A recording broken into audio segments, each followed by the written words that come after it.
Share कर दो भैया, शेयर कर दो।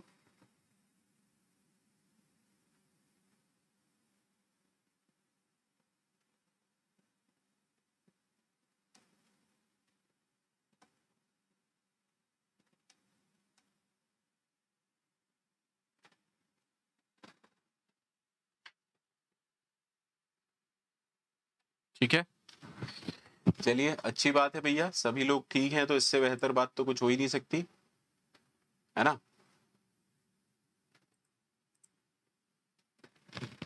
चलिए चलिए, तबीयत तो ऐसी है, तबीयत तो लगी ही रहेगी। आई होप कंस्ट्रक्टर हमने पढ़ लिया था, कंस्ट्रक्टर हमने पढ़ लिया था, कंस्ट्रक्टर पढ़ लिया था या नहीं। कॉम्प्लेक्स क्लास का मैंने एग्जांपल लिया था, शायद याद हो। कॉम्प्लेक्स क्लास का अपन ने एग्जांपल लिया था,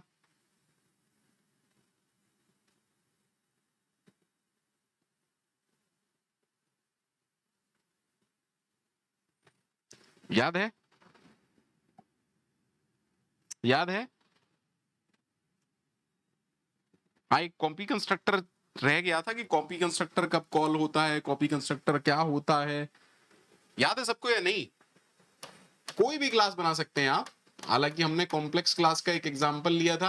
लेट अस सपोज हमने कहा कॉम्प्लेक्स C1 3,4 और फिर मैंने एक कंस्ट्रक्ट ऑब्जेक्ट बनाया कॉम्प्लेक्स C2 और इज इक्वल टू C1, है ना। और हमने कंस्ट्रक्टर ऑटोमेटिकली बना रखे थे अपनी क्लास के अंदर।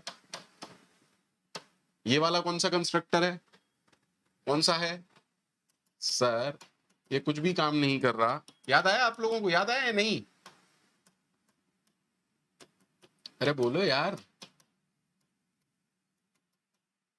ठीक है सर, जीरो आर्ग्यूमेंट एक हमने बनाया, मान लीजिए पैरामीटराइज्ड कंस्ट्रक्टर। उसमें हमने क्या किया था, रियल की वैल्यू है x और इमेजिनरी की वैल्यू y। ये सब कहां पर थे, क्लास के अंदर। याद आया। अब कहानी चर्चा का विषय ये था कि यहां कौन सा कंस्ट्रक्टर काम में आता है, यहां कौन सा कंस्ट्रक्टर चल रहा है। देखिए, आप एक क्लास के ऑब्जेक्ट को, यहां देखो कौन सा ऑब्जेक्ट, कंस्ट्रक्टर किस ऑब्जेक्ट के लिए कॉल होगा, पहले तो मुझे ये बताइए।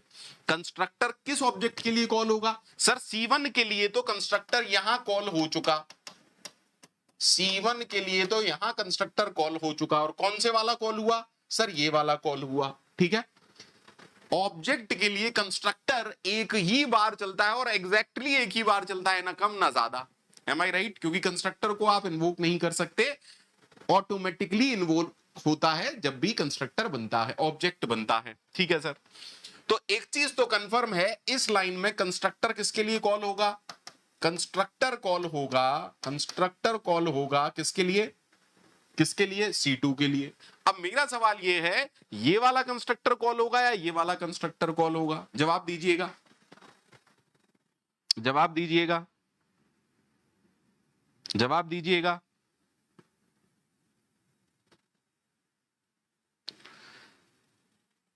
Sir sir sir, copy constructor कब कॉल होता है, when you are initialising a class object by another object. एक क्लास के ऑब्जेक्ट को उसी क्लास के किसी और ऑब्जेक्ट से जब आप इनिशियलाइज करते हैं तो बैकग्राउंड में क्या चलता है, कॉपी कंस्ट्रक्टर कॉल होता है। पहले बात तो ये समझ लीजिए, when copy constructor is called whenever you initialise object of a class, whenever you initialize object of a class by another object of that class। एक क्लास के ऑब्जेक्ट को, एक क्लास के ऑब्जेक्ट को जब आप किसी और ऑब्जेक्ट से इनिशियलाइज करते हैं तब कौन कॉल होता है, कॉपी कंस्ट्रक्टर कॉल होता है। बोलो हाँ या ना। नाम से पता चल रहा है कॉपी करने का काम क्या होगा, ये क्या काम करता होगा, कॉपी करता होगा। इस ऑब्जेक्ट के वेरिएबल्स की वैल्यू किसमें क्या करता होगा, कॉपी करता होगा। सर कॉपी कंस्ट्रक्टर का काम क्या है, to copy the values of instance member of one object into another object. देखो पहली बात, कब कॉल होता है, क्या काम करता है, यहां तक दोनों सबको ओके है। सबको यहां तक ओके है? सबको यहां तक ओके है? सबको यहां तक ओके है? अच्छा सर, ये वाला कॉल नहीं हो रहा, ये वाला कॉल नहीं हो रहा। सबको ये ओके है कि ये भी कॉल नहीं हो रहा, ये भी कॉल नहीं हो रहा? हाँ सर। क्यों क्यों कॉल नहीं हो रहा? रीजन क्या है? रीजन क्या है सर? सर अगर आप रीजन समझना भी चाहते हैं तो यहां किस टाइप की वैल्यू है सर? यहां किस टाइप की वैल्यू है? कॉम्प्लेक्स टाइप की। तो C2 के लिए जो कंस्ट्रक्टर कॉल हो रहा है दरअसल में उसमें एक आर्गुमेंट जाता है, हाँ या ना? C2 के लिए जो कंस्ट्रक्टर कॉल होगा उसमें आप एक आर्गुमेंट दे रहे हैं और उसका टाइप क्या है? कॉम्प्लेक्स। क्या यहां पर आपने कोई भी ऐसा कंस्ट्रक्टर बनाया जो कि एक आर्गुमेंट लेता हो और कंस्ट्रक्ट वो भी किस टाइप का? कॉम्प्लेक्स टाइप का? नहीं सर। बोलो हाँ या ना, बोलो हाँ या ना।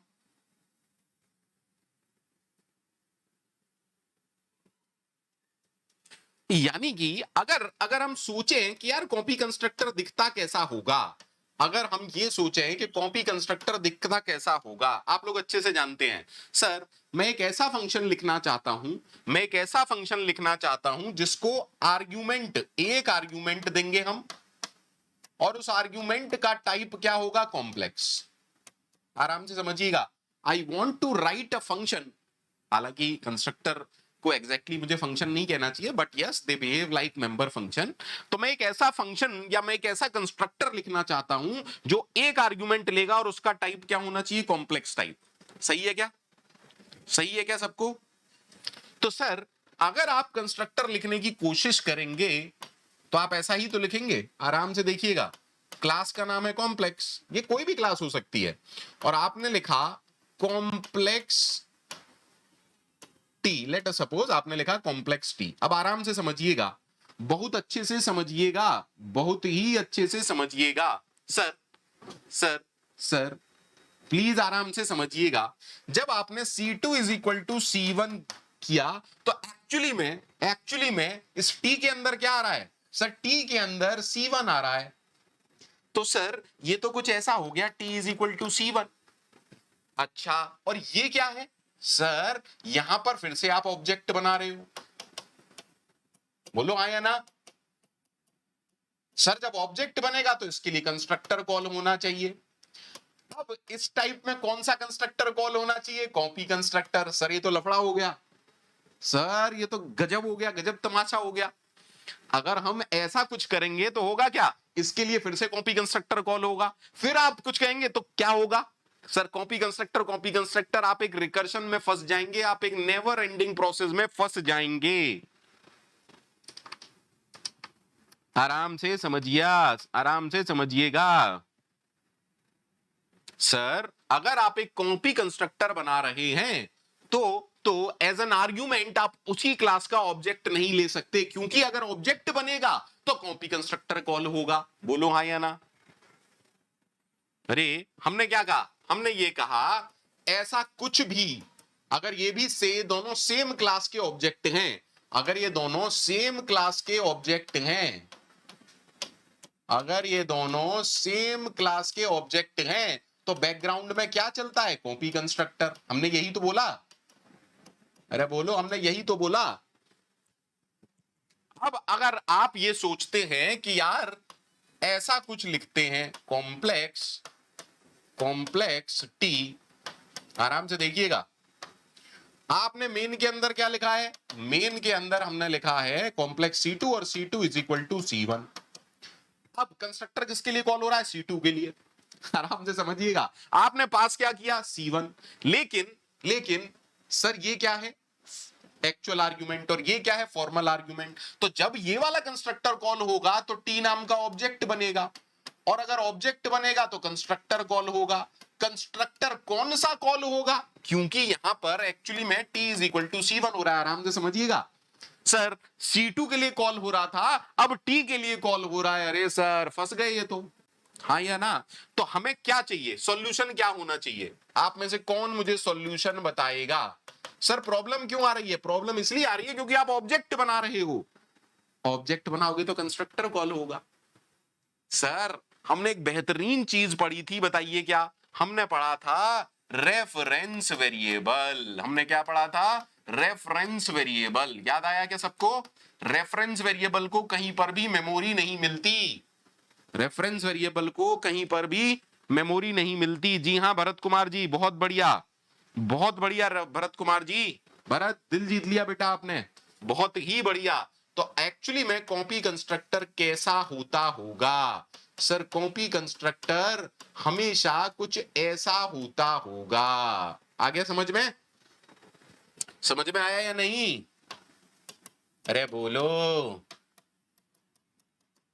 फटाफट से बोलो। तो एक्चुअली टी और C1 अब एक ही हैं। अब टी और C1 एक ही हैं। अब टी और C1 एक ही हैं। बोलो हाँ या ना? लेकिन कंस्ट्रक्टर किसके लिए कॉल हो रहा है? C2 के लिए। हमें करना क्या है? हमें क्या करना है? जल्दी से सोच के बताइए, हमें क्या करना है? हमें क्या करना है? जल्दी से सोच के बताइए। सर एक ऑब्जेक्ट हमारा C1 है, इसमें दो पार्ट हैं, इसमें दो पार्ट हैं, एक है रियल और एक है इमेजिनरी। मान लेते हैं इसमें हमने इनिशियलाइज किया था 2 3 से। अब जब C2 बना तो C2 के लिए क्या कॉल हो रहा है? कंस्ट्रक्टर कॉल हो रहा है। ठीक है, हम चाहते क्या है? आराम से सोच के बताइएगा। ये कंस्ट्रक्टर किसके लिए है? C2 के लिए। क्या कंस्ट्रक्टर इनको एक्सेस कर सकता है? हाँ सर कर सकता है। So what should I right over here? हम ये कह रहे हैं, आराम से देखिएगा, रियल किसका रियल? अगर आप रियल लिखते हैं तो वो किसका रियल है? जिस इंस्टेंस मेंबर पर काम हो रहा है, दैट मींस C2 का real is equal to, can I write T dot real and imaginary is equal to T dot imaginary. हाँ सर, मस्त है एकदम। बोलो यार, समझ में आया या नहीं आया? समझ में आया या नहीं आया?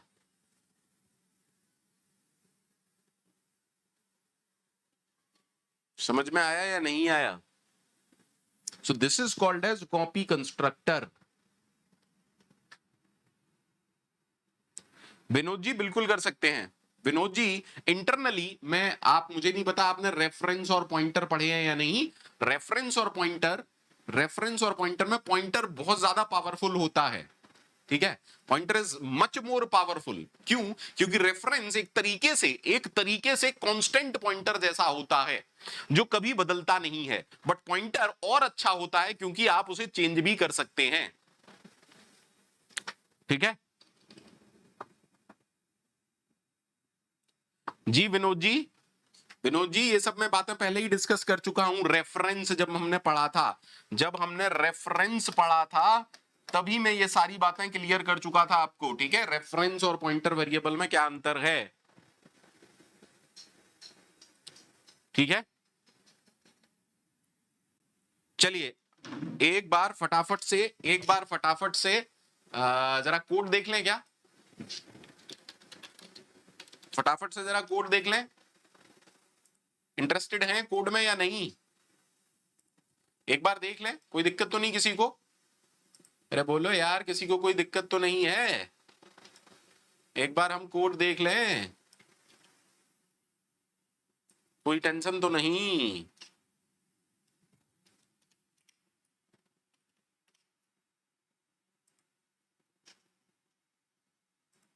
विंडो सबको दिख रही है बेटा?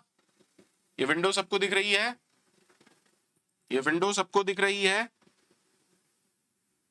विंडो सबको दिख रही है? क्या नाम था क्लास का? कोई भी क्लास बना सकते हो, don't worry. Actually her book में कॉम्प्लेक्स क्लास और 2 3 ही क्लास हैं जिनके एग्जांपल्स हैं।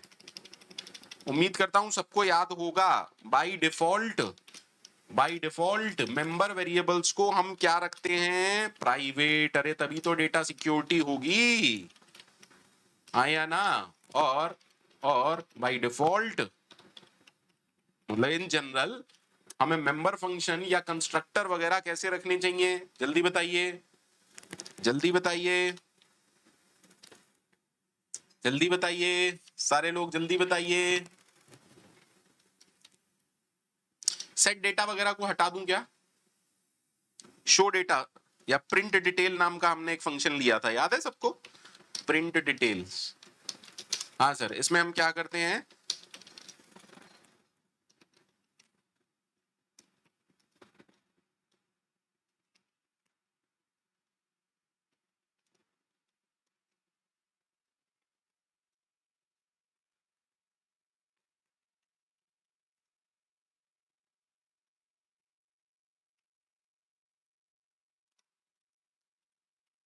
ये क्या कर रहा है, बस प्रिंटिंग का काम कर रहा है, ठीक है, कोई दिक्कत होनी नहीं चाहिए, अगर है तो पूछ सकते हैं आप मेरे से।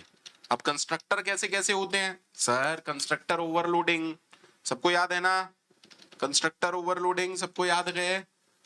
हाँ सर, जैसे फंक्शन ओवरलोडिंग होती है उसी तरीके से कंस्ट्रक्टर ओवरलोडिंग भी हो सकती है। बोलो बेटा हाँ या ना। मुझे ऐसा उम्मीद है कि आप सब लोगों को ये सब चीजें याद हैं अच्छे से, ठीक है सर। अब हम कैसा कंस्ट्रक्टर बना रहे हैं, कॉपी कंस्ट्रक्टर, ठीक है सर। कॉपी कंस्ट्रक्टर के लिए आपको क्या काम करना है, उम्मीद करता हूं सबको याद है सर, जिसने कॉल किया है उसके रियल पार्ट में टी डॉट रियल कर दो, और जिसने कॉल किया है उसके इमेजिनरी पार्ट में टी डॉट इमेज कर दो। बोलो बेटा क्या ये सबको ओके है। कॉम्प्लेक्स क्लास हो गई, इंट मेन, कॉम्प्लेक्स क्लास का एक ऑब्जेक्ट बनाते हैं C1, ठीक है, एक बनाते हैं C2 और इसको 2,3, ठीक है, ठीक है, और एक बनाते हैं complex C3 is equal to C2। सबको दिख रहा है। अब मैं प्रिंट कर रहा हूं C1 डॉट प्रिंट डिटेल, ठीक है सर। फिर हमने किया C2 डॉट प्रिंट डिटेल, फिर हमने किया C3 डॉट प्रिंट डिटेल। सबको ओके है, कोई दिक्कत हो तो बताइए।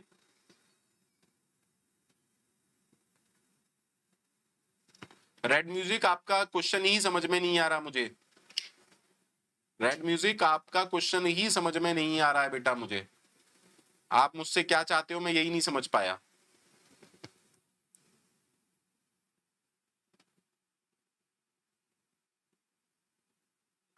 कंस्ट्रक्टर का रेफरेंस वेरिएबल नहीं होता भैया, ऑब्जेक्ट का रेफरेंस वेरिएबल होता है, कंस्ट्रक्टर का रेफरेंस वेरिएबल नहीं है। अरे बेवकूफों जैसी बातें कर रहे हो यार रेड म्यूजिक। कंस्ट्रक्टर का रेफरेंस वेरिएबल नहीं है, कंस्ट्रक्टर में जो आर्गुमेंट पास हो रहा है वो कैसा पास हो रहा है, कहानी ये है, ठीक है। थोड़ी पढ़ाई करो बेटा, ऐसे क्या होगा, कुछ नहीं हो पाएगा, ऐसे करोगे तो कुछ नहीं हो पाएगा, ठीक है।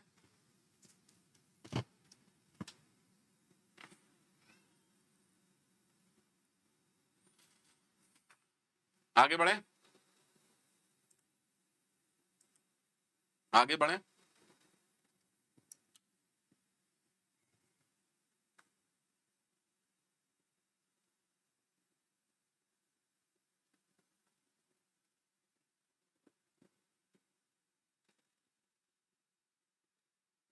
रवि यादव आपको कुछ नहीं पता है क्योंकि आपने मेरे से रेफरेंस नहीं पढ़ा है, ठीक है।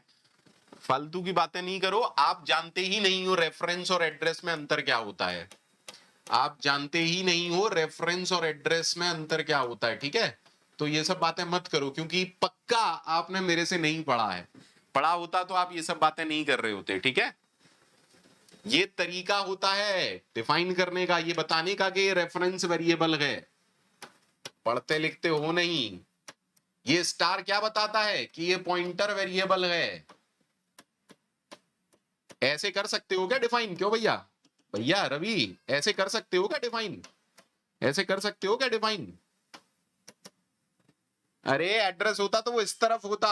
ये M% ये बताता है कि P is a reference variable. थोड़ी पढ़ाई करो बेटा, ठीक है, ऐसे ही नहीं तो उम्र बीत जाएगी।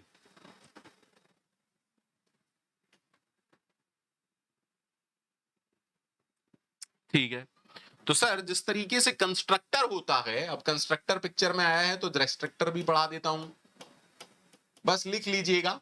बाकी आपको समझ में, ज्यादा समझ में ये सब इनहेरिटेंस में आएगा, डिस्ट्रक्टर वगैरह और सब कुछ। ठीक है सर, कंस्ट्रक्टर की तरह ही डिस्ट्रक्टर एक स्पेशल मेंबर होता है। कंस्ट्रक्टर की तरह डिस्ट्रक्टर भी एक स्पेशल मेंबर होता है। ठीक है, just like constructor, just like constructor, destructor, भैया ज्यादातर कोड कमेंट्स में सीटोर और डीटोर ही लिखते हैं, is also special member of a class. Constructor की तरह डिस्ट्रक्टर भी एक स्पेशल मेंबर ही होता है। ठीक है, ये भी फंक्शन जैसा ही दिखता है, ये भी फंक्शन जैसा ही दिखता है। ठीक है, अच्छा, जैसे कंस्ट्रक्टर का नाम कैसा होना चाहिए था, क्लास के नाम के जैसा। Similarly name of a destructor, हाँ, name of destructor is as same as class name. लेकिन अब कंस्ट्रक्टर में भी यही था, तो डिस्ट्रक्टर में खास बात क्या है, प्रीसीडेड बाय अ टिल्ड साइन, प्रीसीडेड बाय अ टिल्ड साइन। टिल्ड साइन देखा है एस्केप कीबोर्ड में, एस्केप के नीचे होता है ये वाला साइन। ठीक है, तो अगर आप कॉम्प्लेक्स क्लास के लिए कंस्ट्रक्टर लिखें, डिस्ट्रक्टर लिखेंगे तो वो कैसा लिखेंगे, ऐसा कुछ होगा। Is that okay? The difference between constructor and destructor, constructor क्या है, इतना, मैं कंस्ट्रक्टर के नाम की बात कर रहा हूं, यहां कुछ भी हो सकता है उसकी बातें नहीं कर रहा हूं अभी। सर क्लास के नाम जैसे ही डिस्ट्रक्टर का भी नाम होता है, कंस्ट्रक्टर का भी, लेकिन डिस्ट्रक्टर में हम और पहले क्या लगा देते हैं, टिल्ड साइन लगा देते हैं। क्या इसका रिटर्न टाइप होगा? ऑफ कोर्स नॉट सर, जब कंस्ट्रक्टर का नहीं था तो इसका भी नहीं होगा। कंस्ट्रक्टर का मेन काम क्या था सर एक तरीके से इनिशियलाइज कराना, मतलब जब मेमोरी मिली उसके बाद हमने उसे इनिशियलाइज करा दिया। ठीक है, हाँ या ना? अच्छा ठीक है, destructor never takes any argument, it does not take, it does not take any argument. Destructor हमेशा ऐसा ही होता है जैसा मैंने लिखा, डिस्ट्रक्टर हमेशा ऐसा ही होता है। सुन लीजिए, लिख लीजिए, नोट कर लीजिए, डिस्ट्रक्टर हमेशा ऐसा ही होता है। It does not take any argument. अच्छा एक बात बताओ, अगर आर्ग्यूमेंट नहीं लेता है तो क्या इसकी ओवरलोडिंग हो जाएगी? अगर आर्ग्यूमेंट नहीं लेता है तो क्या ओवरलोडिंग पॉसिबल है? अगर आर्ग्यूमेंट नहीं लेता है एक फंक्शन तो क्या उसकी ओवरलोडिंग पॉसिबल है?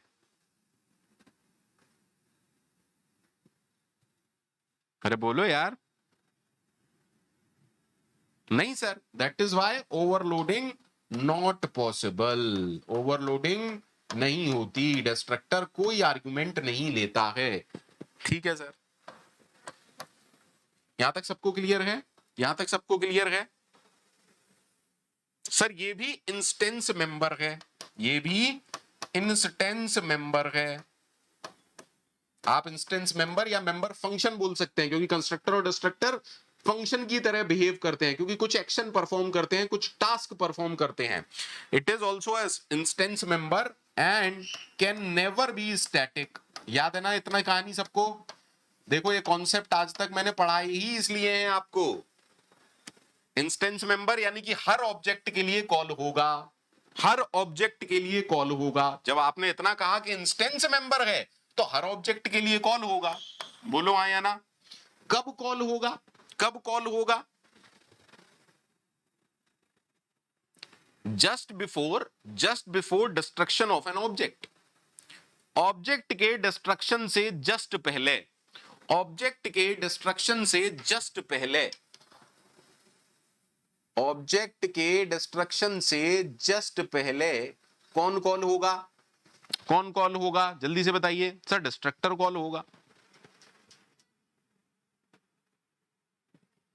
तो it is again implicitly invoked, implicitly invoked. Constructor भी और डिस्ट्रक्टर भी अपने आप कॉल होते हैं, आप उसे कॉल नहीं कर सकते। कब कॉल होगा समझ में आ गया? जैसे ही, देखिए ये कहना बड़ा गलत है कि डिस्ट्रक्टर ऑब्जेक्ट को किल कर देता है, नहीं, डिस्ट्रक्टर ऑब्जेक्ट को किल नहीं करता, डिस्ट्रक्टर ऑब्जेक्ट को डिस्ट्रक्ट नहीं करता है। जब वो डिस्ट्रक्ट होने वाला होता है तब डिस्ट्रक्टर कॉल होता है। Is that okay? Is that okay? सबको क्लियर है? ये कहानी सबको क्लियर है? कोई डाउट हो तो पूछ लीजिए प्लीज, कोई डाउट हो तो पूछ लीजिए।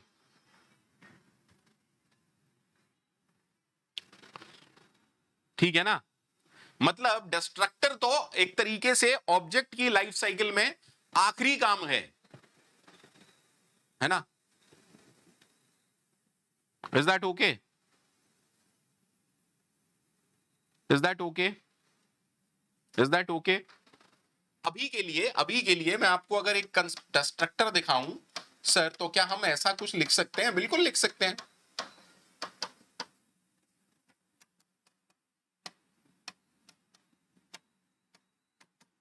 हाँ सर, बिल्कुल लिख सकते हो आप। ये क्या है? डिस्ट्रक्टर है सर। ये क्या है? डिस्ट्रक्टर है सर। बोलिए हाँ या ना, बोलिए हाँ या ना। सबको क्लियर है? कब कॉल होगा? जब जब ऑब्जेक्ट का स्कोप खत्म होगा, जब ऑब्जेक्ट खत्म हो जाएगा तब कुछ काम करेगा, तब ये एग्जीक्यूट करेगा। बोलो हाँ या ना, अरे बोलो हाँ या ना। हर ऑब्जेक्ट के लिए क्या डिस्ट्रक्टर भी कॉल होता है? हाँ सर। जैसे हर ऑब्जेक्ट के लिए कंस्ट्रक्टर कॉल होता है, उसी तरीके से हर ऑब्जेक्ट के लिए डिस्ट्रक्टर भी कॉल होगा ही होगा। क्लियर है?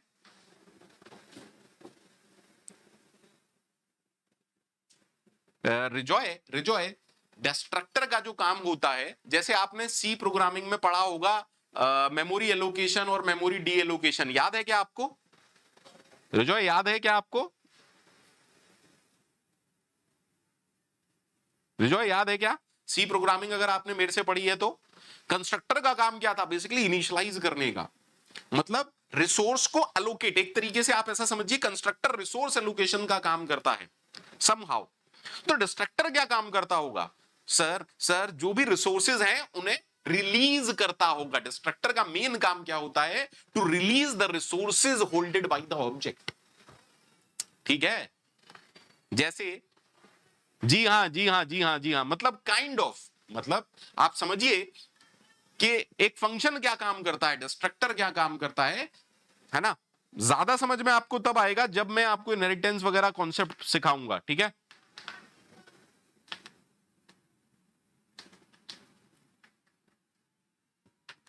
अभी के लिए बस थोड़ा सा मुझे माफ कीजिएगा, क्योंकि डिस्ट्रक्टर का मेन यूज आपको तभी समझ में आएगा, डिस्ट्रक्टर का मेन यूज आपको तभी समझ में आएगा। ठीक है?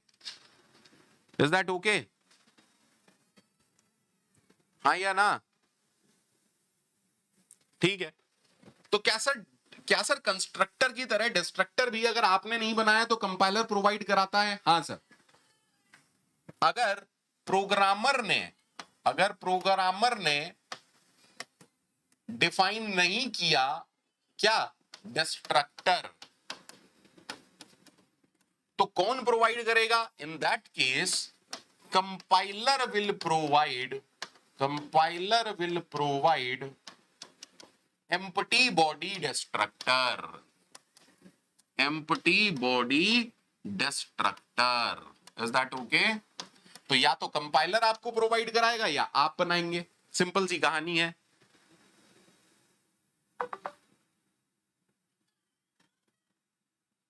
नहीं रिजॉय, बिल्कुल बिल्कुल गलत बात कह रहे हो आप, बिल्कुल गलत बात कह रहे हो। रिजॉय समझो, रिजॉय समझो, आराम से समझना।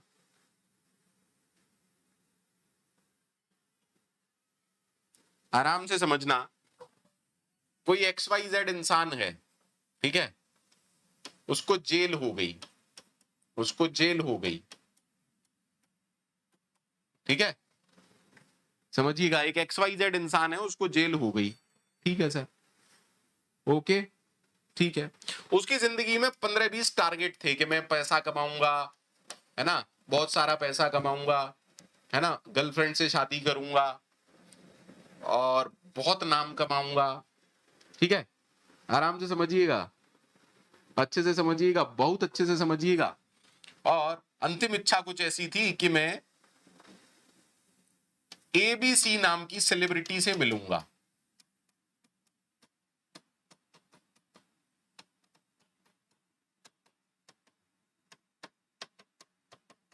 ठीक है।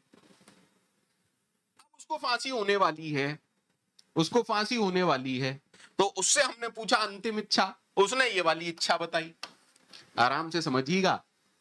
वो इसीलिए नहीं मरा है कि इच्छा पूरी हो गई, नहीं, इच्छा पूरी हो गई इसलिए नहीं मरा है, वो मरने वाला था इसीलिए इच्छा पूरी हुई है, हाँ या ना। एक ऑब्जेक्ट डिस्ट्रक्ट होने से जस्ट पहले जो काम करता है, लास्ट लास्ट काम जो करता है, उसको हम क्या कहते हैं सर, डिस्ट्रक्टर का चलना, ठीक है भैया, ठीक है। डिस्ट्रॉय होने से जब वो पहले जो भी सबसे पहला काम होता है, इज दैट ओके? युवराज जी कुछ नया ही पता नहीं कहां से कहने लग गए, मैंने तो ऐसा कोई फंक्शन बनाया ही नहीं, कहां से आ गया कॉम्प्लेक्स इज एम्बिगुअस?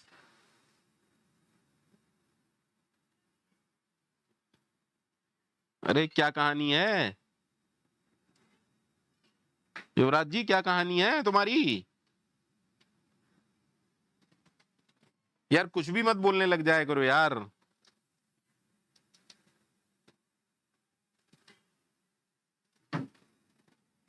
कोई कुछ भी बोल रहा है।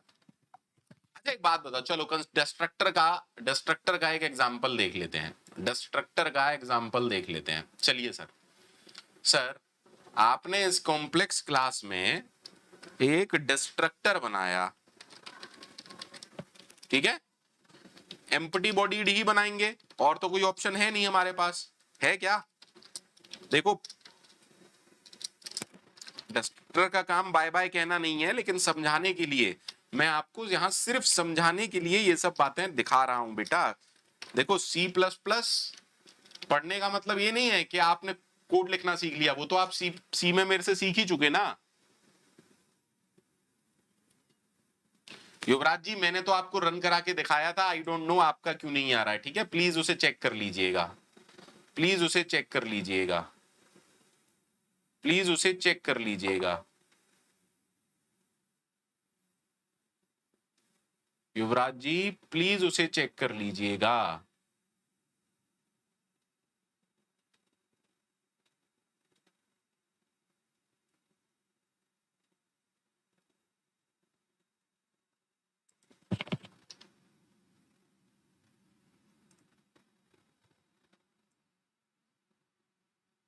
युवराज जी ठीक है,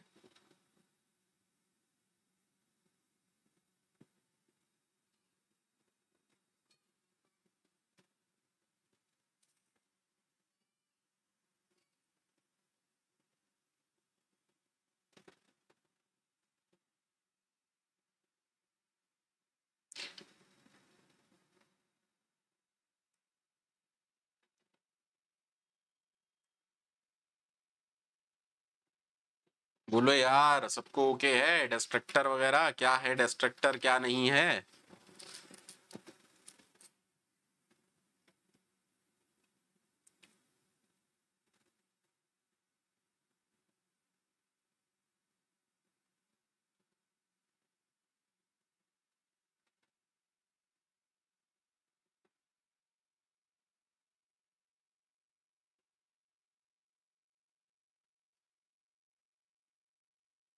बोलो यार किस किस को समझ में आया?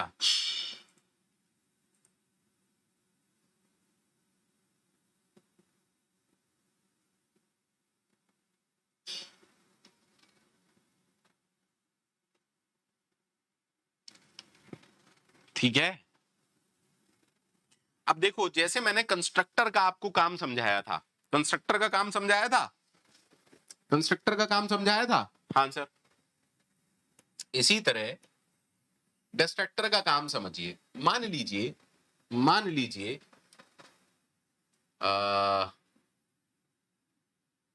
ऐसा मान लीजिए कि मैं कुछ ऐसा कर रहा हूं,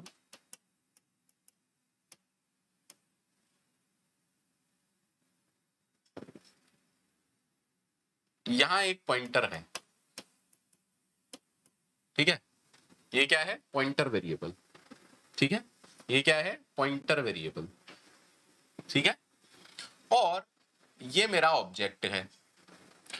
आपको अगर याद हो, जब हम डायनेमिक मेमोरी एलोकेशन करते थे, किसमें, सी में, सी में जब हम डायनेमिक मेमोरी एलोकेशन करते थे तो कुछ ऐसे ऐसे करते थे। डायनेमिक मेमोरी एलोकेशन के बारे में दो कहानी याद रखिएगा। जो भी ब्लॉक बनता है उसका नाम नहीं होता, जो भी ब्लॉक बनता है उसका नाम नहीं होता।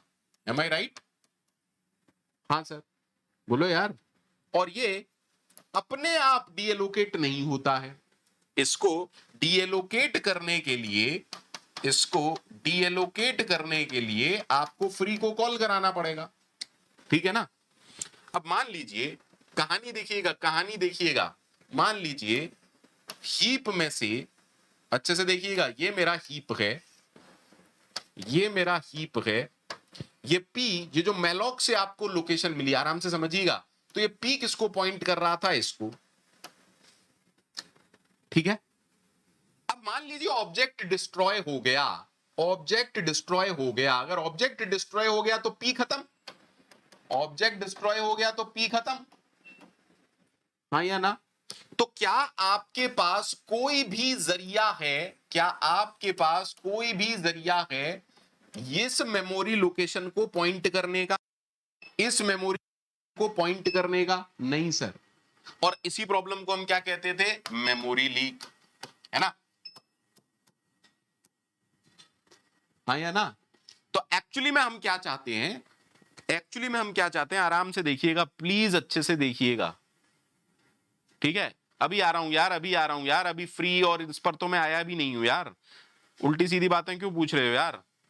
सर हमें पहले फ्री करना था, तो आप मेरे से कहेंगे सर इसके लिए तो एक फंक्शन बना सकते थे, आप मेरे से कहेंगे कि इसके लिए तो सर एक फंक्शन बना सकते थे, मैं कहूंगा हाँ भैया बना सकते थे, लाइक उसमें कुछ कर देते, लेकिन ये कहानी तो बिल्कुल वैसी ही हो गई ना। आराम से सुनिएगा, कि मान लो इस फंक्शन को भूल गए, आराम से समझिएगा, हाँ या ना। जैसे मैंने स्टैक के लिए आपको समझाया था, सर क्या ये मैंडेटरी टास्क है, हाँ सर ये मैंडेटरी टास्क है। तो बेहतर काम क्या है, बेहतर काम क्या है कि इसके लिए फंक्शन ना बना के इसको एक तरीके से मैंडेटरी टास्क कर दिया जाए, जैसे ही ऑब्जेक्ट खत्म तो क्या हो, ये सारे काम हो। बोलो हाँ या ना, बोलो हाँ या ना।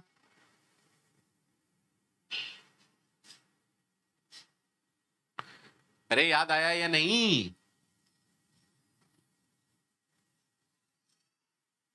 तो ये सारा कोड कहां लिख दें, ये सारा कोड कहां लिख दें, सर डिस्ट्रक्टर में लिखो, जो भी कोड है वो कहां लिखो, सर डिस्ट्रक्टर में लिखो। ऐसा कोड कहां लिखना चाहिए, डिस्ट्रक्टर में लिखना चाहिए। सब कुछ रिलीज करने वाला कोड कहां होना चाहिए, डिस्ट्रक्टर में। जैसे इनिशियलाइज करने वाला कोड कहां होना चाहिए, कंस्ट्रक्टर के अंदर। बोलो हाँ या ना, अरे बोलो। अरे अब तो सिंपल काम है ना, अब तो आप क्या करोगे, अब तो आप ये काम करोगे, मान लो कॉम्प्लेक्स क्लास का ही था, या कोई भी क्लास मान लो, प्रोडक्ट क्लास मान लो, या कुछ भी क्लास मान लो, तो अब ये कोड कहां लिखोगे, अरे सर अब तो यहां लिखेंगे ना, काम खत्म। अरे बोलो, जब पी खत्म होने वाला है तो पी ने जिसको पकड़ के रखा है उसको भी फ्री कर दो, हाँ या ना।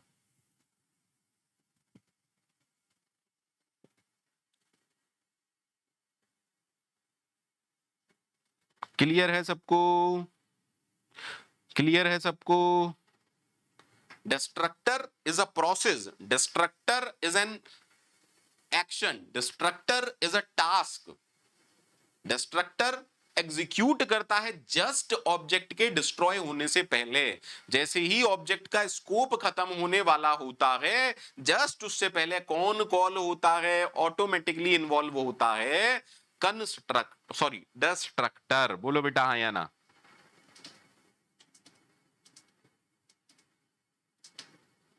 ठीक है, डिस्ट्रक्टर एक ही होता है, कंस्ट्रक्टर बहुत सारे हो सकते हैं। डिस्ट्रक्टर आर्गुमेंट नहीं लेता है, क्योंकि आर्गुमेंट नहीं लेता है तो ओवरलोड नहीं कर सकते हैं। कंस्ट्रक्टर आर्गुमेंट ले भी सकता है, नहीं भी ले सकता, इसीलिए कंस्ट्रक्टर की ओवरलोडिंग हो सकती है। सर कंस्ट्रक्टर, दो constructor by default compiler provide कराता है, default as well as copy constructor. Default constructor without any body होता है, जीरो आर्ग्यूमेंट। बोलो हाँ या ना। इसीलिए हर ऑब्जेक्ट इनिशियलाइज गार्बेज वैल्यू से होता है। अगर आपने एक भी कंस्ट्रक्टर बना दिया तो कंपाइलर आपको डिफॉल्ट कंस्ट्रक्टर नहीं प्रोवाइड कराएगा। अगर आपने कॉपी कंस्ट्रक्टर बना दिया तो कंपाइलर आपको कॉपी कंस्ट्रक्टर या डिफॉल्ट कंस्ट्रक्टर कुछ भी प्रोवाइड नहीं कराएगा। बोलो बेटा हाँ या ना। सबको ओके है? सबको ओके है? सबको ओके है? सबको ओके है?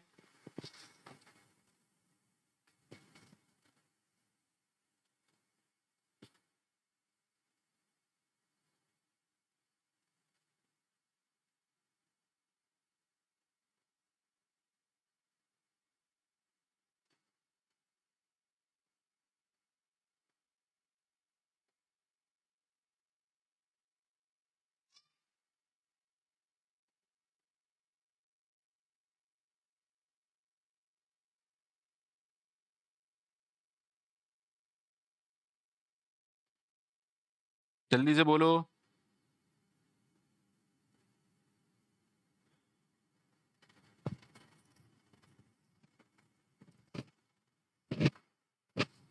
ठीक है, देखो मैं आप लोगों से एक मेरी रिक्वेस्ट है, अगर आप वाकई में सी प्लस प्लस पढ़ना चाहते हैं तो देखो सी प्लस प्लस या कोई भी प्रोग्रामिंग लैंग्वेज समझ में तब आती है जब आप अपने आप से पढ़ते हैं। जब तक आप अपने आप से मेहनत नहीं करेंगे, कोड नहीं लिखेंगे, यार मैं कोड लिख दूंगा उससे आप कैसे समझ में आ जाएंगे। तो मैं यहां जो डिस्कस कर रहा हूं वो कॉन्सेप्ट डिस्कस कर रहा हूं। अगर आपको सी आती है तो लॉजिक आपका अच्छा है। हमें क्या पढ़ना है सर, अगर हमें ऊप्स के कॉन्सेप्ट समझ में आ जाएंगे, अगर हमें ऊप्स के कॉन्सेप्ट समझ में आ जाएंगे, दैट मींस हम सी प्लस प्लस जानते हैं। हाँ या ना। मैं जब आपको पढ़ाना खत्म करूं, मैं जब आपको पढ़ाना खत्म करूं तो आप ये मानिएगा कि हम सिंटेक्स जानते हैं, कॉन्सेप्ट जानते हैं, लेकिन हम एक्सपर्ट नहीं है। अभी बहुत कुछ है जो हमें पढ़ना है।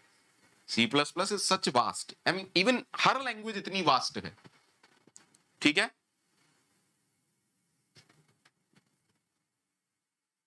रिजॉय क्यों फालतू का सवाल पूछ रहे हो? मैंने जस्ट अभी आपको बताया।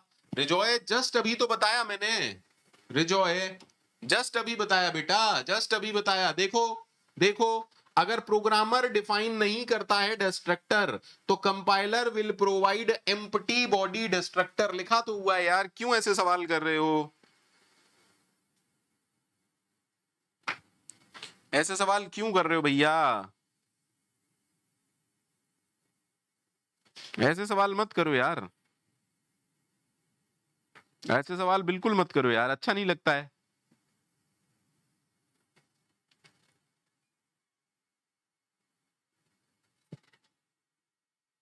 लो कोई हमसे ही पूछ रहा है सर आप मजे में हो। क्यों भैया आप मजे में नहीं हो? है ना, कोई हमसे यही पूछ रहा है सर आप मजे में हो? नहीं यार, हम तो मथुरा में हैं।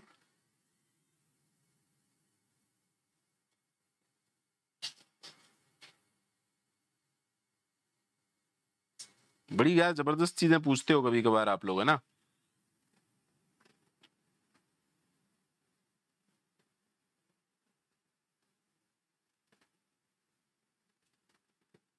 ठीक है, अब देखो क्योंकि बात आई है स्टैटिक मेमोरी एलोकेशन और फ्री और किस किस की, फ्री, डिलीट, मैलॉक, कैलॉक, याद आया सबको?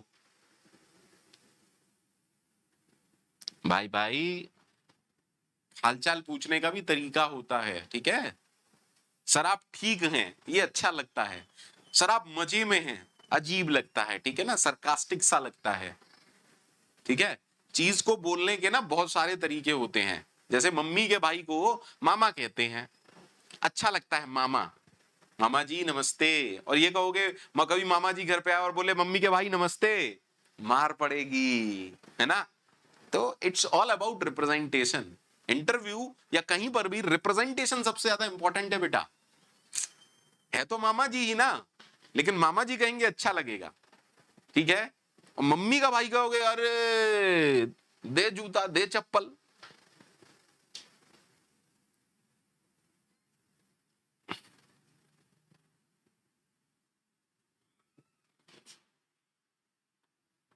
कोई बात नहीं, कोई बात नहीं, ठीक है। चलिए, अब आपने सी प्रोग्रामिंग में भी डायनेमिक मेमोरी एलोकेशन पढ़ा होगा, पढ़ा है क्या? क्या आप लोगों ने सी प्रोग्रामिंग में डायनेमिक मेमोरी एलोकेशन पढ़ा है? हाँ सर पढ़ा है। क्या हमने सी प्रोग्रामिंग में डायनेमिक मेमोरी एलोकेशन पढ़ा है?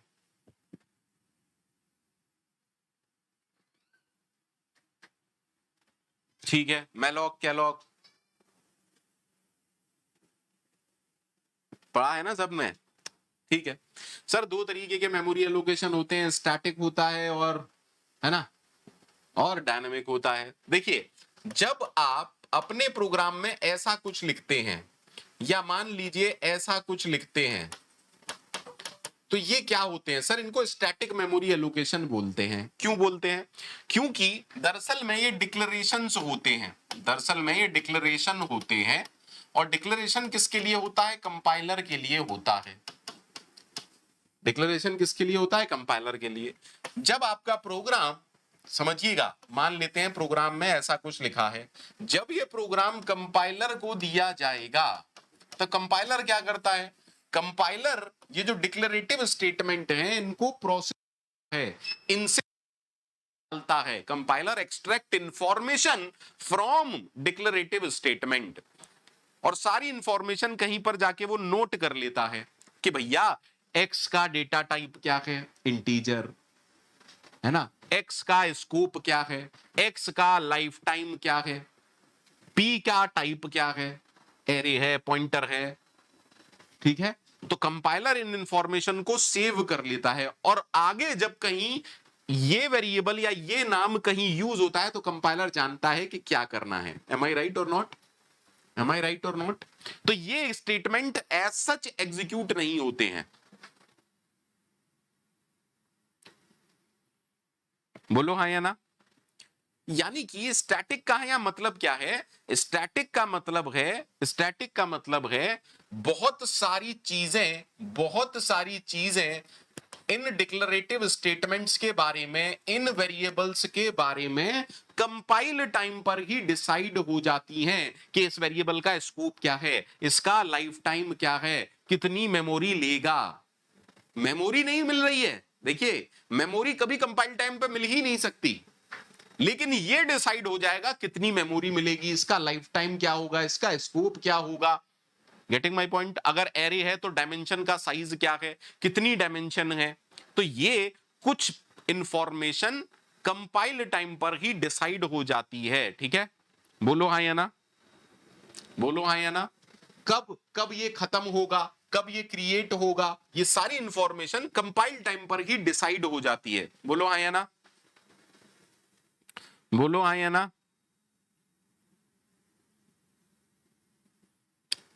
और एग्जीक्यूशन के वक्त इन इंफॉर्मेशन में कोई भी चेंज नहीं होगा। वैल्यू की बात नहीं कर रहा, वैल्यू तो चेंज हो सकती है क्योंकि वेरिएबल है, वैल्यू चेंज हो सकती है, लेकिन लेकिन क्या उसका एड्रेस, समझिएगा समझिएगा अच्छे से समझिएगा, कुछ प्रॉपर्टी उसकी कभी चेंज नहीं होंगी। क्या उसका स्कोप चेंज हो सकता है? नहीं। क्या उसका लाइफ टाइम चेंज हो सकता है? नहीं। आराम से समझिएगा, प्लीज अच्छे से समझिएगा, ठीक है। जो कंपाइल टाइम पर डिसाइड हो गया वही रहेगा, इसीलिए इसको क्या बोलते हैं? Static memory allocation. इसीलिए इसको क्या बोलते हैं? Static memory allocation. कभी भी ये मत सोचिएगा कि कंपाइल टाइम पर एलोकेट होगी मेमोरी, उसको बोलते हैं स्टैटिक मेमोरी एलोकेशन। अरे मेमोरी कंपाइल टाइम पर कैसे एलोकेट हो सकती है यार? मेमोरी कंपाइल टाइम पर एलोकेट हो सकती है क्या? नहीं सर, मेमोरी का काम तो तब शुरू होता है जब पिक्चर में लोडर आता है। बोलो हाँ या ना? कंपाइल टाइम पर सिर्फ कुछ इंफॉर्मेशन डिसाइड हो जाती है, कुछ कैरेक्टरिस्टिक डिसाइड हो जाते हैं जो कि एग्जीक्यूशन टाइम पर चेंज नहीं होगा।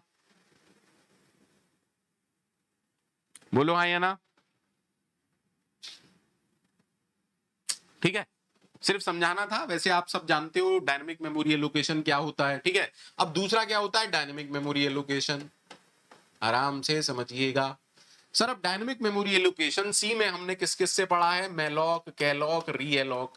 भैया अगर किसी ने नहीं पढ़ा हो तो प्लीज वहां जाके पढ़िएगा, क्योंकि इतना टाइम नहीं है कि सब कुछ पढ़ा पाऊं, इतना टाइम बिल्कुल भी नहीं है मेरे पास। Is that okay? तो इनसे जो मेमोरी एलोकेट होती है उसको हम क्या कहते हैं? Dynamic memory allocation. हीप में क्रिएट होती है। ठीक है, और कंपाइलर जो भी कुछ डायनामिकली एलोकेट होता है, कंपाइलर उसके बारे में कुछ भी डिसाइड नहीं करता। इसीलिए इसीलिए इसीलिए जो भी डायनामिकली एलोकेट होगा वो थ्रू आउट द प्रोग्राम रहता है। कंपाइलर कुछ भी डिसाइड नहीं करता है उसके बारे में, उसका लाइफ टाइम क्या रहता है? Throughout the program. चाहे किसी ब्लॉक के अंदर ही आपने बनाया हो, आराम से समझिएगा, चाहे आपने मान लीजिए ये क्या शो करते हैं सर? ये स्कोप बताते हैं। ये क्या बताते हैं? स्कोप। अब मान लीजिए आपने कुछ ऐसा किया, अभी थोड़ी देर पहले ही मैंने आपको बताया था कि मेलॉक कैलॉक से सिर्फ एक डब्बा बनता है, सिर्फ एक डब्बा बनता है, इसका नाम नहीं होता कुछ भी। इस डब्बे का एड्रेस किसके अंदर आता है? इस पी के अंदर इस डब्बे का एड्रेस आता है। हाँ या ना? डायनेमिक मेमोरी एलोकेशन कभी भी इसका नाम नहीं रखेगा, क्योंकि नाम रखेगा तो सब कुछ तय करना पड़ जाएगा। हाँ या ना? क्योंकि फिर वेरिएबल बनेगा, वेरिएबल बनता ही नहीं है, आपको तो ब्लॉक का एड्रेस दिया जाता है। Is that okay? Is that okay? आराम से समझिएगा।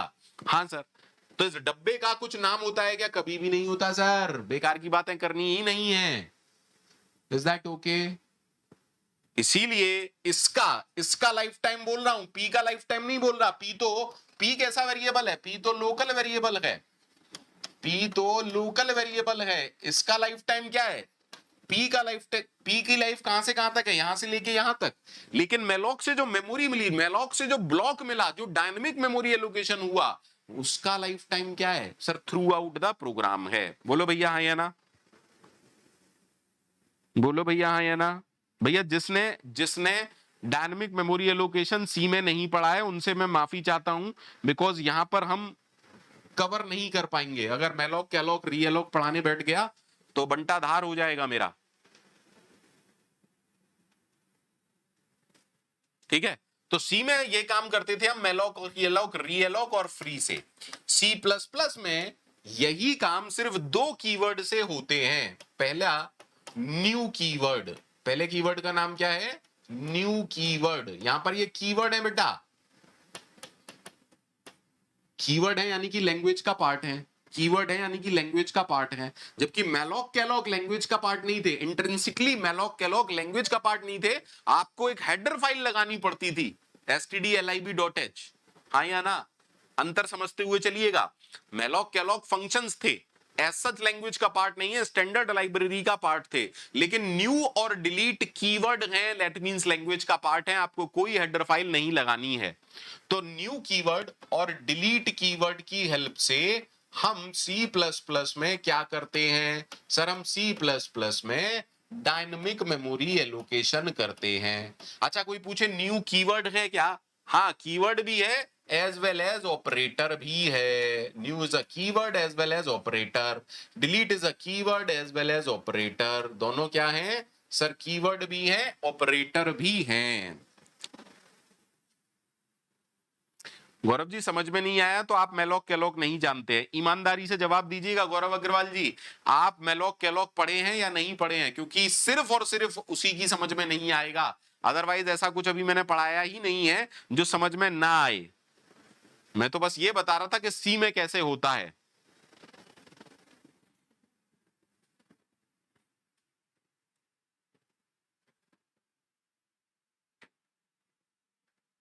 ईमानदारी से जवाब दीजिएगा, आपने पढ़ा है कभी मेलॉक, कैलॉक, रीएलॉक या सी प्रोग्रामिंग मुझसे पढ़ी है? हाँ गौरव जी, आपको कुछ याद नहीं है, ठीक है। तो पहले आप सी के मेरे वीडियोस देख लीजिएगा, सी के वीडियोस देख लीजिएगा, डायनेमिक मेमोरी एलोकेशन। तब तक के लिए आराम से पढ़ें, जितना समझ में आए पढ़ते रहें, ठीक है, बिकॉज इसमें मैं हेल्प नहीं कर पाऊंगा आपकी, ठीक है। तो अब न्यू कीवर्ड कैसे काम करता है? बड़ा ही सिंपल काम है, बड़ा ही सिंपल काम है। देखो अभी तक हम क्या करते थे, अभी तक हम क्या करते थे, आराम से समझिएगा, बहुत अच्छे से समझिएगा। सर आप कुछ ऐसा करते थे, मेलॉक, ठीक है, और मेलॉक क्या करता था, जो भी ब्लॉक मिलता था उसका एड्रेस रिटर्न करता था। यानी कि मेलॉक यहां से क्या भेजता था, मेलॉक यहां से एड्रेस भेजता था। हाँ सर, है ना, इज दैट ओके? और मेलॉक को यहां आप क्या देते थे, मेलॉक को यहां आप क्या देते थे? सर मेलॉक को हम यहां साइज देते थे। मेलॉक को अगर आपने 4 कहा तो 4 बाइट देगा, याद है ना? हाँ सर। अच्छा, न्यू कीवर्ड कैसे काम करता है? न्यू कीवर्ड एक्चुअली में आपसे सिर्फ ये कहता है न्यू और मुझे डेटा टाइप बता दो, बस। न्यू ये कहता है न्यू लिखो और डेटा टाइप लिखो, बाकी काम मुझ पे छोड़ दो। यानी कि अगर आपको एक इंटीजर, अगर आपको एक इंटीजर को डायनेमिकली मेमोरी एलोकेट करना है तो आप कैसे लिखेंगे? सर मैं लिखूंगा न्यू इंट। अब होगा क्या, न्यू से इंटीजर अगर 4 बाइट लेता है, देखिए ये काम अब आपका नहीं है, आपको साइज नहीं मेंशन करना, आपको डेटा टाइप मेंशन करना है। क्या डेटा टाइप से साइज निकाल सकते हैं? क्या डेटा टाइप से साइज निकाल सकते हैं? हाँ अर्पित सिंह जी, बिल्कुल बिल्कुल यूज कर सकते हैं। अर्पित सिंह जी बिल्कुल यूज कर सकते हैं, मेलॉक कैलॉक बिल्कुल यूज कर सकते हैं, कोई दिक्कत नहीं है। सर डेटा टाइप से साइज निकल जाएगा, ठीक है। अब न्यू क्या करता है, अब न्यू क्या करता है, आराम से समझिएगा। सर न्यू क्या करता है, जो भी डायनेमिकली ये एलोकेट हुआ है उसका एड्रेस रिटर्न करता है। तो इस एड्रेस को आप किस में ले सकते हैं? सर एक पॉइंटर में ले सकते हैं। याद आया क्या सबको? सबको याद आया क्या? सबको याद आया क्या? सर बिल्कुल मेलॉक जैसा ही तो है। मेलॉक में इसी काम को आप क्या करते, मेलॉक में इसी काम के लिए आप ये करते थे, star p, p is equal to new की जगह आप क्या यूज करते थे, मेलॉक, और होशियारी दिखाने के लिए हम क्या करते थे, साइज ऑफ इंटीजर। यहां पर आप साइज देते थे, लेकिन एक बात बताओ, साइज से डेटा टाइप निकालना ज्यादा आसान है क्या, या डेटा टाइप से साइज? सर डेटा टाइप से साइज निकल सकता है ना, क्योंकि अगर मैं कहूं 16 बाइट तो 16 बाइट का तो स्ट्रक्चर भी हो सकता है, 16 बाइट का यूनियन भी हो सकता है, 16 बाइट हो सकता है कॉम्प्लेक्स क्लास का एक ऑब्जेक्ट भी हो।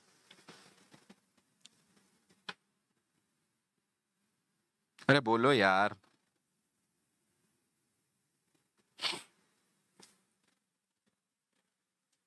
बोलो हाँ या ना,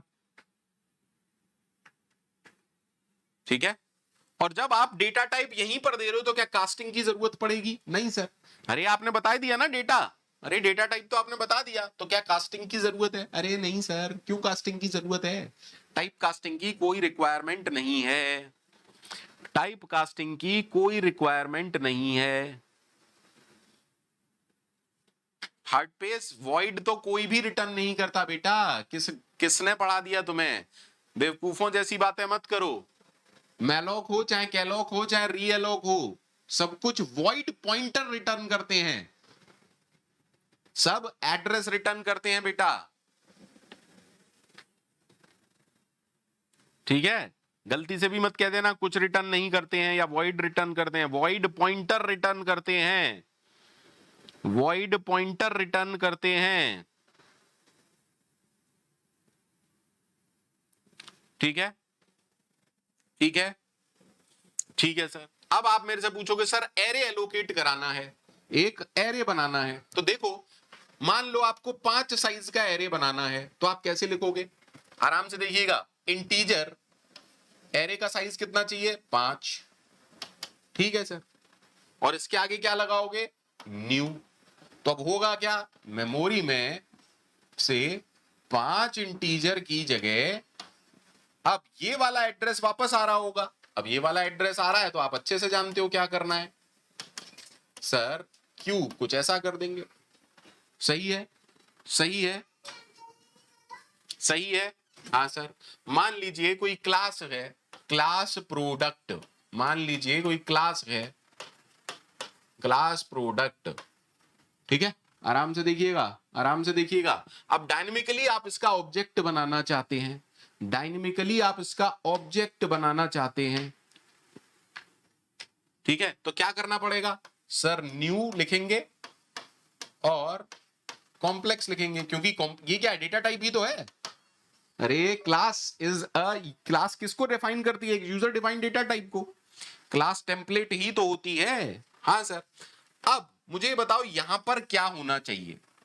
ओ, यहां प्रोडक्ट लिया है मैंने, तो प्रोडक्ट लीजिएगा, सोच समझ के बोलिएगा। लेफ्ट हैंड साइड पर क्या होना चाहिए? लेफ्ट हैंड साइड पर क्या होना चाहिए?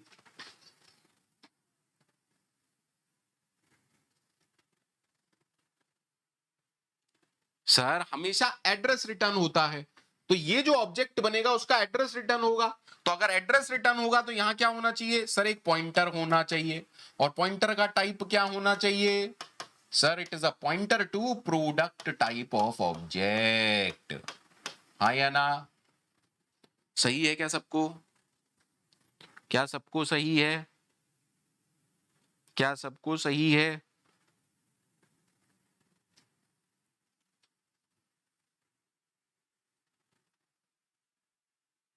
Is that okay to everyone? अच्छा एक बात बताओ मेरे को, इस पूरी लाइन में अगर मैं कहीं पर कुछ ऐसा लिखता हूं, ठीक है, class my class, class my class, और मेन के अंदर, मेन के अंदर मैंने किया माई क्लास का एक पॉइंटर बनाया, और मैंने कुछ ऐसा किया न्यू माई क्लास।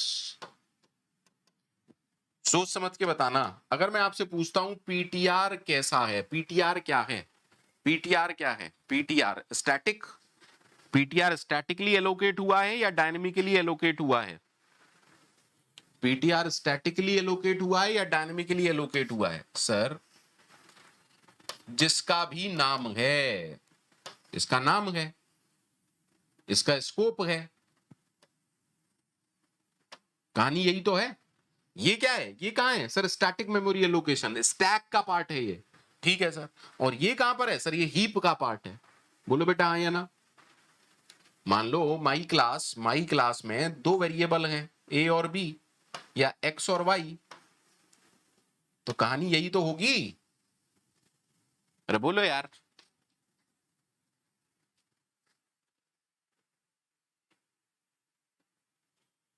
ये जो मेमोरी ब्लॉक्स होते हैं, ये जो मेमोरी ब्लॉक हैं, इनको सिर्फ और सिर्फ पॉइंटर के थ्रू ही एक्सेस कर सकते हैं आप।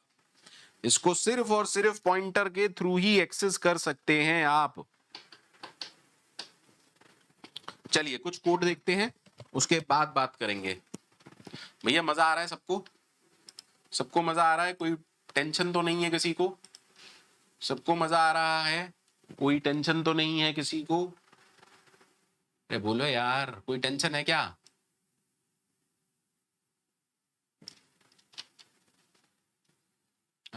लेट अस सपोज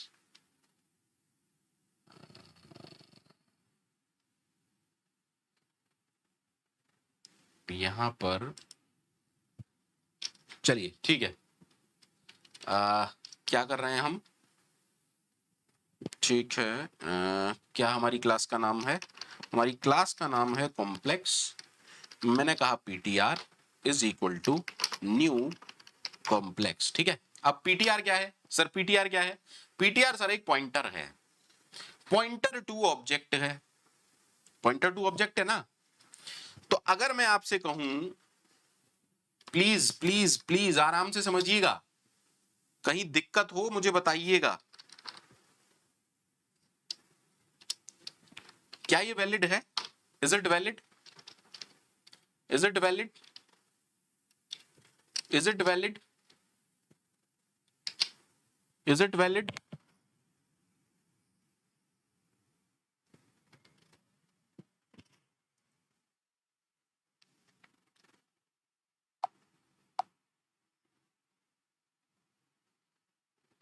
हाँ सर बिल्कुल वैलिड है, एक्चुअली में यही वैलिड है।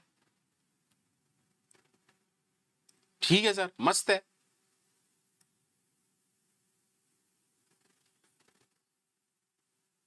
अभी के लिए मैं डस्ट कंस्ट्रक्टर वगैरह हटा देता हूं, है ना, ताकि अभी मैं चाहता नहीं कि आप कंस्ट्रक्टर वाले पमाड़े में फंसे। ठीक है कि सर कौन सा कंस्ट्रक्टर कॉल होगा, होगा या नहीं होगा, तो उस सब में आप लोग परेशान मत होइएगा। ठीक है, मैं आपको पहले भी बता चुका हूं, ऑनलाइन गार्बेज नहीं आता, ज्यादातर ऑनलाइन 0 0 वैल्यूज आती हैं। तो अभी के लिए ये मत सोचिएगा गार्बेज या जीरो। अभी के लिए मेरा पॉइंट क्या है यहाँ पर कि सर ऑब्जेक्ट, भाई ऑब्जेक्ट के थ्रू आप कर सकते हो ना कॉल, कर सकते हैं ना। ठीक है सर, ठीक है सर। अच्छा सर, सर मान लो हमने एक इंटीजर पॉइंटर बनाया है और एक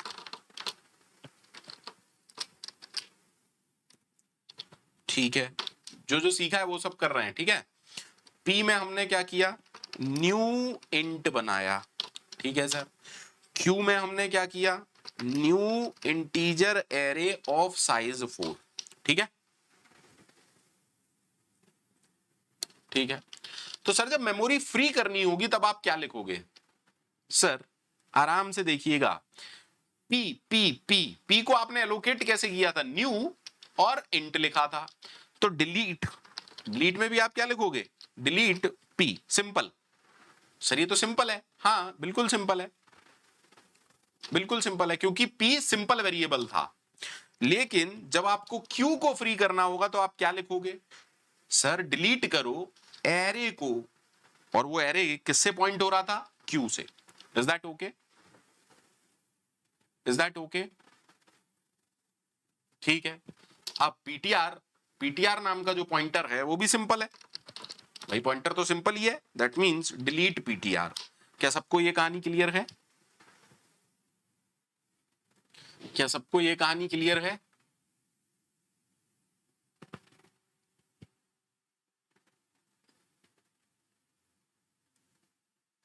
हाँ सर क्लियर है, सही है, कोई एरर नहीं है। तो सर एलोकेट करना भी सीख गए और डी एलोकेट करना भी सीख गए। अच्छा, अच्छा सर, सर अभी अगर सर मैं आपसे कहूं कि सी आउट पी की वैल्यू प्रिंट करो, अभी मैं आपसे कहूं कि पी की वैल्यू प्रिंट करो, तो देखो पी की वैल्यू क्या प्रिंट होती है, देखते हैं। सर एक गार्बेज वैल्यू प्रिंट हो रही है, प्रिंट हो रही है गार्बेज वैल्यू? नहीं सर, एक गार्बेज एड्रेस प्रिंट हो रहा है, एम आई राइट? ठीक है सर, क्योंकि पी तो पॉइंटर है। अच्छा अगर मैं कहूं वैल्यू प्रिंट करो, आई डोंट नो, हो सकता है जीरो आ रही हो।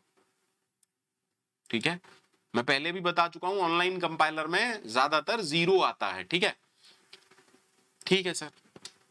सर क्या ऐसा कर सकते हैं कि यहीं पर इनिशियलाइज भी करा दें, देख लेते हैं, मुझे ज्यादा जानकारी नहीं है। हाँ सर, अच्छा ये और अच्छी बात है, that means sir dynamically allocate भी कर दिया, उसमें वैल्यू भी डाल दी और उसका एड्रेस पास कर दिया। कहानी समझ में आई? कहानी समझ में आई? कहानी समझ में आई क्या सबको? बाकी की कहानी हम इनहेरिटेंस में समझेंगे। अभी के लिए आप इतना समझ लो कि कंस्ट्रक्टर क्या होता है, डिस्ट्रक्टर क्या होता है।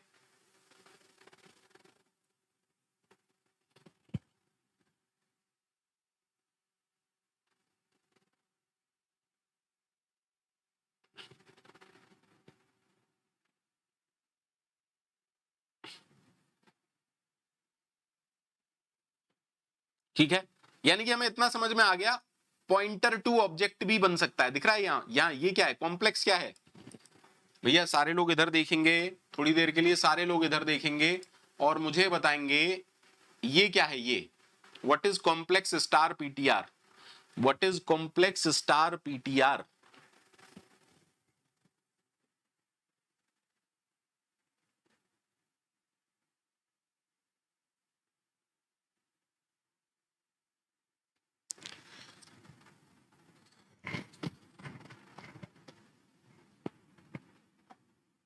पृथ्वी जी, आई स्ट्रांगली रिकमेंड पहले एक बार आप करके देखिएगा और फिर मेरे से पूछिएगा।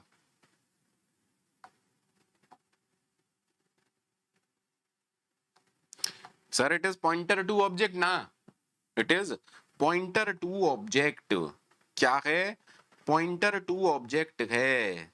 It is pointer to an object. It is pointer to an object. जल्दी से बताइए क्या है? पॉइंटर टू ऑब्जेक्ट है। It is pointer to object.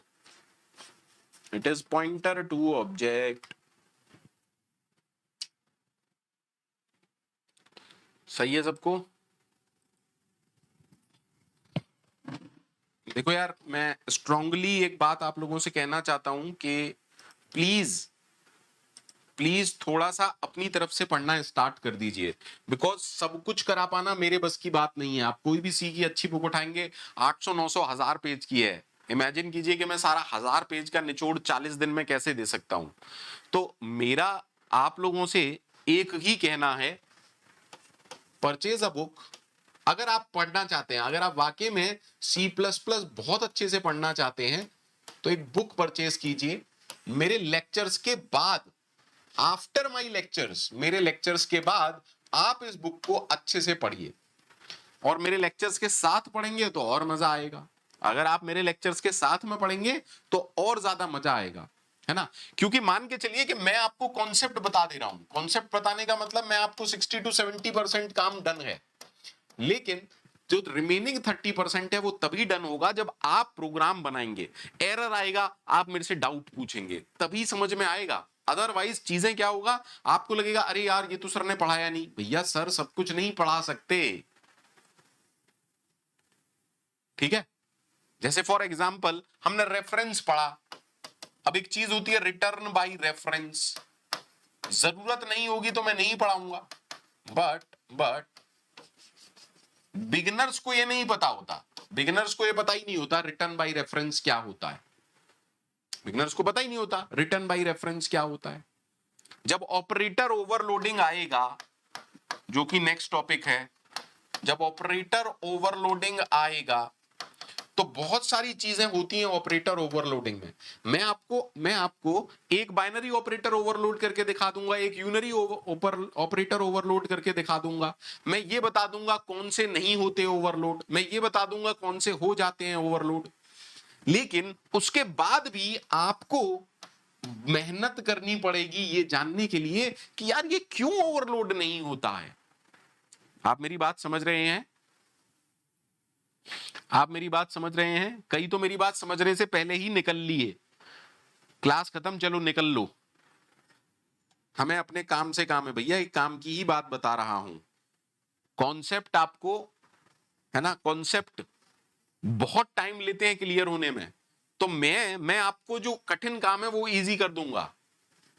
जो कठिन काम है वो मैं आपको इजी करके परोस रहा हूं।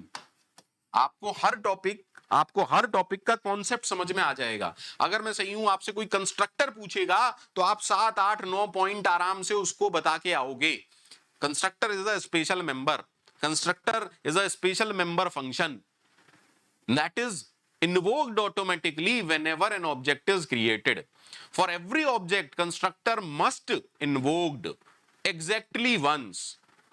By default, compiler provide two types of constructor: default constructor and copy constructor.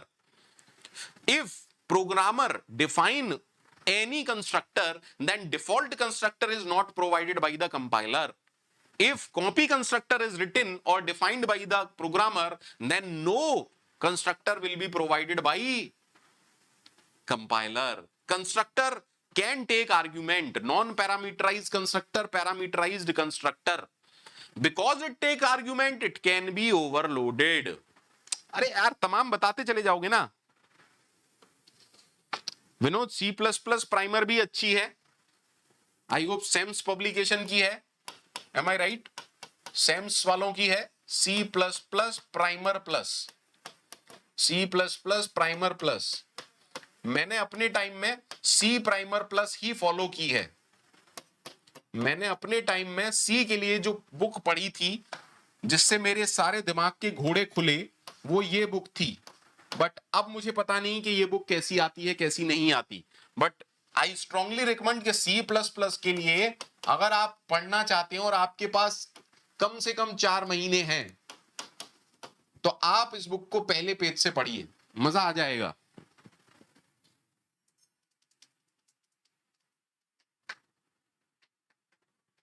ठीक है,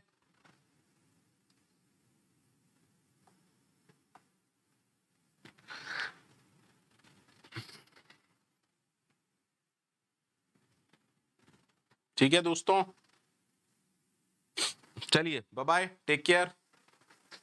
कल का टॉपिक है बहुत इंपॉर्टेंट टॉपिक है, दिस पॉइंटर। 15 मिनट अपन ये पढ़ेंगे, उसके बाद अपन स्टार्ट करेंगे ऑपरेटर ओवरलोडिंग। उसके बाद अपन स्टार्ट करेंगे ऑपरेटर ओवरलोडिंग। कल और परसों ऑपरेटर ओवरलोडिंग चलेगा, ठीक है? तो कल और परसों के 2 लेक्चर्स हैं, ये आपको समझ में आने चाहिए। दिस पॉइंटर, ऑपरेटर ओवरलोडिंग, ठीक है?